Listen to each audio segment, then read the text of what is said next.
How dumb do you think it is for people to say that I should run for president? Well, the bar has changed.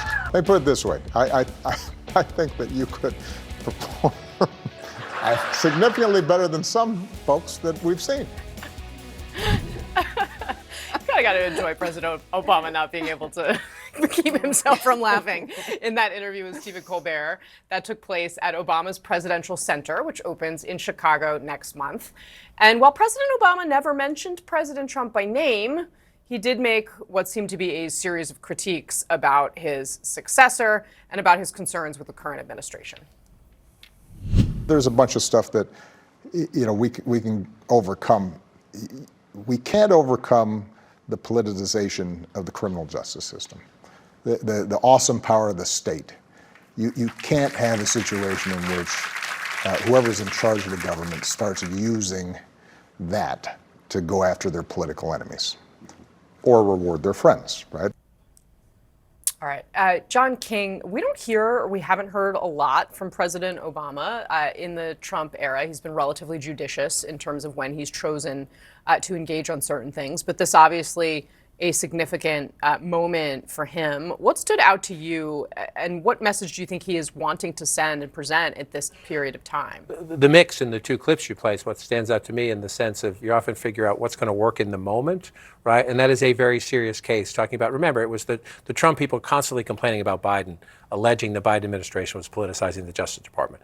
And now what we've seen during the Trump administration, and I think you could get 100 law school kids and not ask them their politics and let them take a vote and say which Justice Department has been more political. And I think the answer would be pretty obvious, and that would be the Trump Justice Department.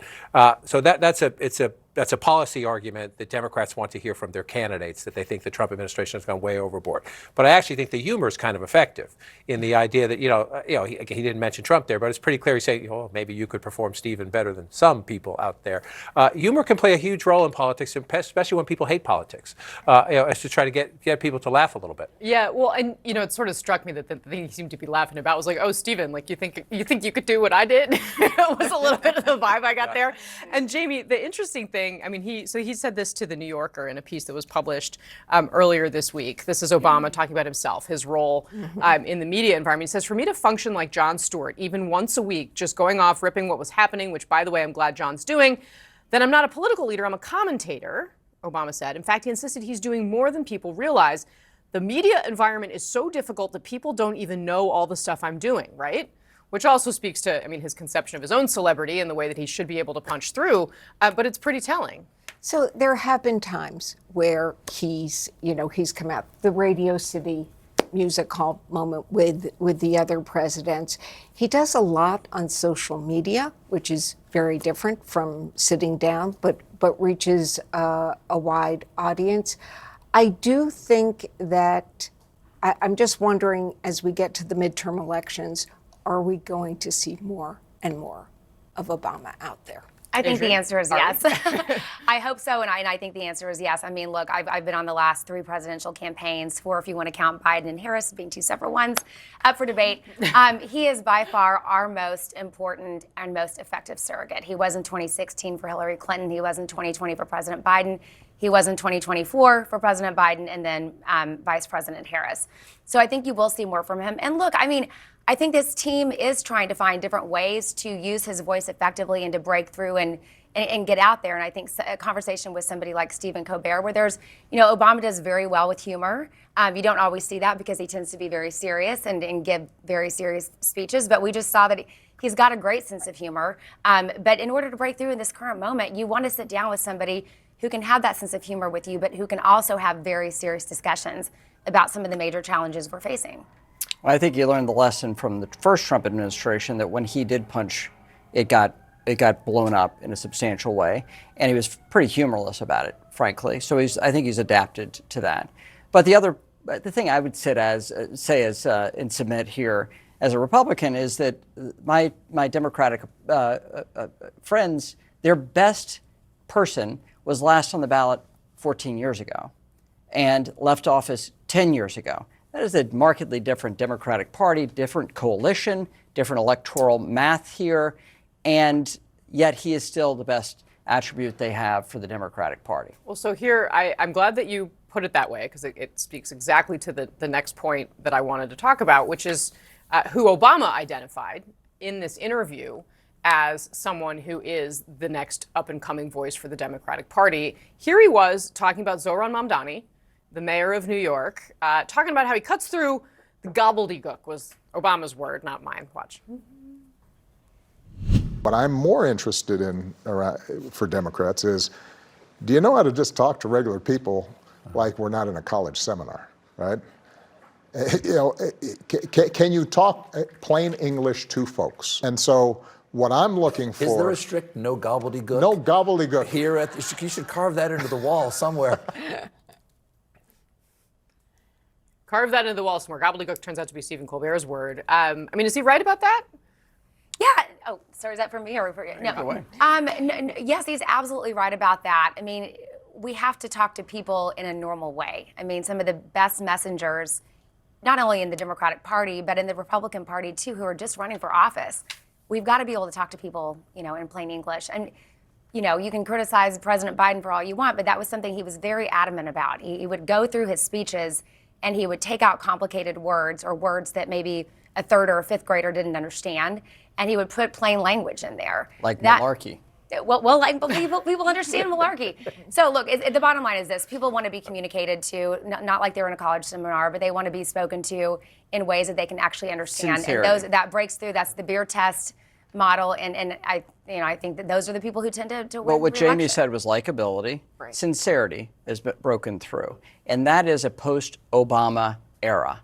Obama is way too polished. He made the teleprompter sing. That was what he got. We got, as a hangover of that, Trump saying exactly what he thought in that moment, which could be directly outrageous and very specific to a moment, which would drive the media cycle. It's a very different environment now, how politicians talk, including significant Democratic elected officials that think the four-letter F word is the most powerful political language they can use in order to get into the media cycle. It's very different today.